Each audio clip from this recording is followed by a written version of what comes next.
After more than 30 years filled with action, betrayal, and adrenaline, Ethan Hunt is finally facing his final mission. This is Mission Impossible, The Final Reckoning. Today, we're going to do a complete breakdown of the most anticipated film of the year. The storyline, characters, production facts, and of course, how this film serves as an epic conclusion to Ethan Hunt's journey.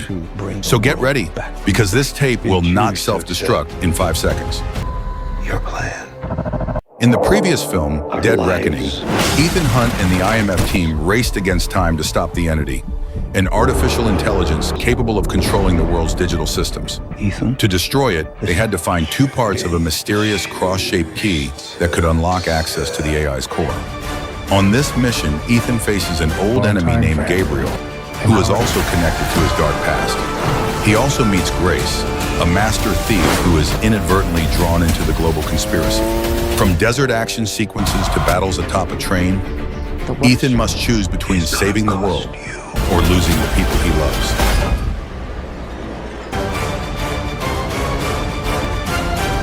War is coming. It's been a... It knows. The Final Reckoning picks up directly from Dead Reckoning Part 1. Ethan Hunt and the IMF team are now racing against time to stop the entity, an artificial intelligence capable of manipulating all the world's digital information. From Rome to the Arctic, this mission is a global race to prevent the world's destruction. The film is divided into 6 major parts.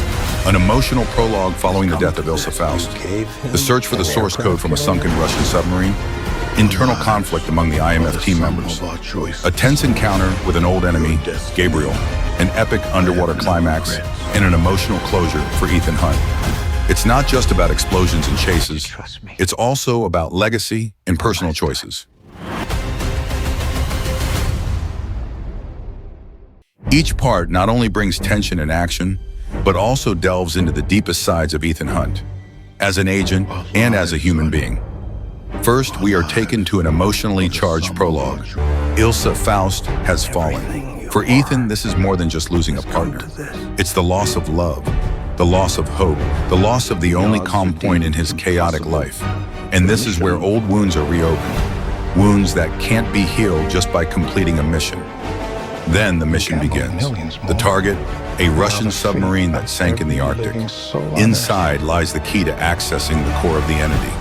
An AI capable of penetrating, controlling, and even forging the world's entire information systems.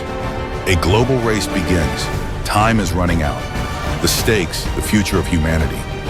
But it's not just the outside world that's falling apart. The IMF team itself begins to shake. Benji questions Ethan's choices. Luther starts to doubt the ultimate goal of the mission. Not because they lack loyalty, but because they are tired. Because they're afraid Ethan doesn't know when to stop. This is a silent conflict that feels the most real. Then Gabriel appears. He's not just a villain, he is a mirror of Ethan's unresolved past, the face of a mistake. Gabriel comes not just to stop the mission, but to remind Ethan that the past never truly goes away. The final battle doesn't take place atop a building or on city streets, but deep beneath the sea. In the ruins of a silent, dark shipwreck, Ethan must face his final enemy. Not just Gabriel or the entity, but his own limits. Blood, oxygen, decisions. Everything is tested here. And finally, the choice arrives. Ethan can keep running, keep fighting, or stop. For the first time, he chooses not to be in control. He passes on the legacy, to Grace, to the world, to anyone who still believes that humans have a conscience beyond the system, beyond the logic of machines. Because in the end, it's not about completing the mission, it's about what we leave behind when we're gone, and who we are when there are no more orders to follow. Ethan is now more than just an agent. He has become a symbol of human idealism against machines. The entity represents the world's fear of AI. Gabriel is the shadow of Ethan's unresolved past. Grace, a mysterious new ally, is played by Haley Atwell. And of course, the classic IMF team, Benji, Luther, and Kittredge, return for this final mission. Killed him. Security briefing. The Budget? $400 million. The most expensive film in the history of the franchise. Its original title was Dead Reckoning Part 2, but it was later changed to The Final Reckoning to give it a more dramatic emphasis. Every side. Tom Cruise continues to perform dangerous stunts himself, including hanging from an inverted plane, jumping off a cliff on a motorcycle, and even running out of oxygen while sticking his head out of a plane, all without a stuntman.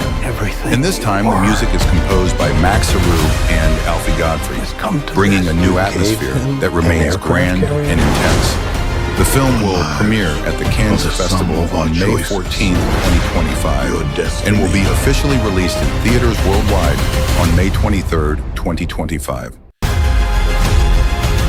To trust me. One last time. And honestly, for all of us who grew up with Ethan Hunt, this isn't just the end of a mission, it's the end of an era. If you're a die-hard Mission Impossible fan, don't forget to like and subscribe.